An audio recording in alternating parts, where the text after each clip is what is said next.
भारतीय air chief का बयान मुज़हका खेज है। खारजा सतह पर भारत की जगहसाई हो रही है। इरफान सिद्दीकी का कहना था कि भारतीय फिजाइया के सरबराह का बयान मुज़हका खेज है, इस पर क्या तबसरा किया जाए। भारतीय फिजाइया के सरबराह ने यह झूठा बयान क्यों दिया, मुझे समझ नहीं आई। इनका कहना था कि मोदी ने 1 घंटे 50 मिनट तक पार्लियामेंट में बात की, लेकिन उन्होंने नहीं कहा कि 5 तियारे गिराए।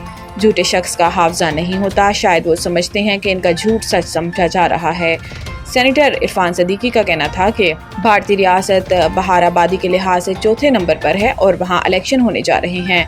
अगर बीजेपी बहार में इलेक्शन हार जाती है तो इसकी पोजीशन कमज़ोर हो जाएगी। इन्होंने मजीद कहा कि बीजेपी बहुत मुश्किल में है, बीजेपी ने खुद अपने पाँव पर कुल्हाड़ी मारी है। इनका कहना था कि राहुल गांधी ने इलेक्शन में धांधली के शवाहिद दिए, भारत की तारीख में कभी ऐसा नहीं हुआ। गुज़िश्ता इलेक्शन में धांधली के सख्त इल्ज़ामात लगे हैं। हुकूमती सेनेटर का कहना था कि खारजा सतह पर भी भारत की जगहसाई हो रही है। सफारती सतह पर भी किसी एक मुल्क ने भी पहलगाम वाक़ये पर भारतीय मौक़िफ़ को तस्लीम नहीं किया।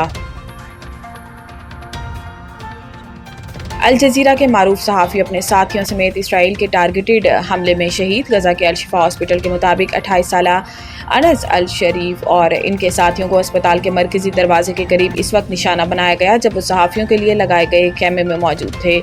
मकामी हुक्काम का कहना है कि यह हमला मुमकिना तौर पर टारगेटेड स्ट्राइक था। शहादत पाने वालों में अल जज़ीरा के रिपोर्टर मोहम्मद फरीकिया, कैमरामैन इब्राहिम ज़ाहिर और मीडिया वर्कर मोहम्मद नौफल शामिल हैं। अल जज़ीरा की रिपोर्ट के मुताबिक अनस अल शरीफ ने शुमाली गज़ा में इसराइली बमबारी, इंसानी बहरान और जंगी जुराइम की वसी कवरेज की थी, जिसके बाद से इन्हें मुसलसल धमकियां मिल रही थी। इसराइली फ़ौज ने हमले की जिम्मेदारी कबूल करते हुए अनस अल शरीफ पर इल्ज़ाम लगाया कि वो मुबैना तौर पर हमास के एक सेल की सरबराही कर रहे थे।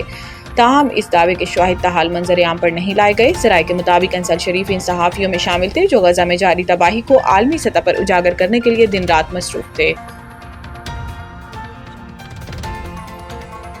अक़लियतों को तमाम हकूक़ हासिल हैं, हुकूमत कौमी धारे में इनकी शमूलियत के लिए पुरअज़्म है। वज़ीर आज़म शहबाज शरीफ ने अक़लियतों के आलमी दिन के मौका पर अपने पैगाम में कहा कि पाकिस्तान अक़लियतों के हकूक़ के तहफ़्फ़ुज़ के लिए अक़वाम आलम के साथ खड़ा है और इनकी मजहबी आज़ादी के लिए हमेशा कोशा रहेगा। वज़ीर आज़म ने कहा कि अक़लियतों की फ़लाह व बहबूद हुकूमत की तरजीही फ़राइज़ में शामिल है और इनकी नाकाबिल फ़रामोश खिदमात को कौमी असासा समझा जाता है। इन्होंने इस बात पर इत्मीनान का इज़हार किया कि आज पाकिस्तान में अक़लियतों को तमाम शहरी और मजहबी हकूक़ हासिल हैं। शहबाज शरीफ का कहना था कि बानी पाकिस्तान कायद आज़म मोहम्मद अली जिन्नाह की 11 अगस्त 1947 की तारीखी तकरीर अक़लियतों के महफूज मुस्तक़बिल की नज़रियाती ज़मानत है और हम इस अज़्म की तजदीद करते हैं कि अक़लियतों को मसावी मौक़े फ़राहम करके कौमी तरक्की में इनका किरदार मज़ीद मौसर बनाया जाए।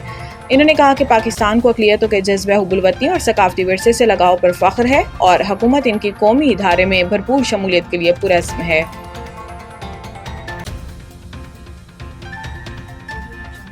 गंडापुर इस्लामाबाद की ताबेदारी छोड़ेंगे तो अगले ही दिन अदम एतमाद आ जाएगी। अपने एक बयान में फैसल करीम कुंडी ने वज़ीर आला KPK को तनकीद का निशाना बनाते हुए कहा कि हम जब चाहें खैबर पख्तूनख्वा में अदम एतमाद ला सकते हैं। फैसल करीम कुंडी का कहना था कि जब वज़ीर आला खैबर पख्तूनख्वा इस्लामाबाद की ताबेदारी छोड़ेंगे तो अगले ही दिन इनके खिलाफ अदम एतमाद आ जाएगी। गुज़िश्ता रोज़ भटशाह में मीडिया से गुफ्तगू में गवर्नर खैबर पख्तूनख्वा का कहना था कि किला बाला हिसार से भागना हो या ढीचोक से गंडापुर हदायत पर अमल करते हैं। जब भी हमारे नंबर पूरे हुए तो वज़ीर आला खैबर पख्तूनख्वा के खिलाफ अदम एतमाद लाएंगे। फैसल करीम कुंडी का कहना था कि PTI के जो 6 सेनेटर बने हैं इनमें से एक हलफ उठाने नहीं आ सकता। PTI के बाकी 5 सेनेटर्स में से भी एक हमारा है, वक्त आने पर हमारे लिए वोट देगा। गिलगित के दनीवर नाले में लैंडस्लाइडिंग, मलबे तले दबकर 7 रज़ाकार जाँ बहक। पुलिस के मुताबिक मकामी रज़ाकार सैलाब से मुतासरा वाटर चैनल की बहाली का काम कर रहे थे कि इन पर मिट्टी का तोदा गिरा। लैंडस्लाइडिंग की वजह से मुतअद्दिद अफराद मलबे तले दब गए। अस्पताल ज़राए का कहना है कि लैंडस्लाइडिंग के बाइस मलबे तले दबकर 7 रज़ाकार जाँ बहक हो गए, जबकि मुतअद्दिद अफराद मलबे तले दबकर ज़ख्मी भी हुए। अस्पताल ज़राए के मुताबिक हादसे में ज़ख्मी 3 अफराद अस्पताल में ज़ेरे इलाज हैं, जबकि मकामी अफराद की जानिब से रेस्क्यू का भी अमल जारी है। दूसरी जानिब अस्पतालों में एमरजेंसी नाफिज कर दी गई है।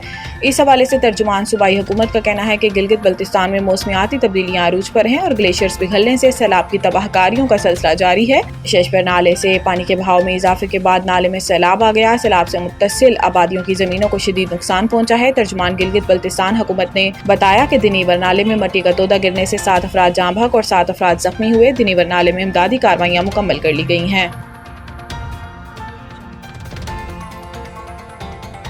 دوسرا ون ڈے بارش سے متاثرہ میچ میں ویسٹ انڈیز نے پاکستان کو 5 وکٹ سے ہرا دیا۔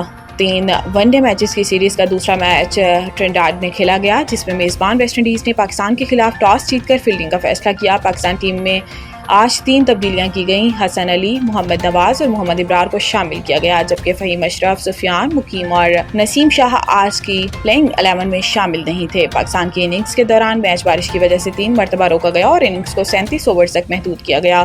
بارش سے متاثرہ میچ میں گرین شرٹس نے مقررہ 37 اوورز میں 7 وکٹ پر 171 رنز بنائے، تاہم ڈارکورتھ لوئس میتھڈ کے تحت ویسٹ انڈیز کو 35 اوورز میں 181 رنز کا ہدف ملا۔ پاکستان کی جانب سے بابر اعظم 0، محمد رضوان 16، سلمان آغا 9 رن بنا کر آؤٹ، سائم ایوب نے 23، عبداللہ شفیق نے 26 اور حسین طلعت نے 31 رنز بنائے، جبکہ حسن نواز 36 رنز اور شاہین افریدی 11 رنز بنا کر ناٹ آؤٹ رہے۔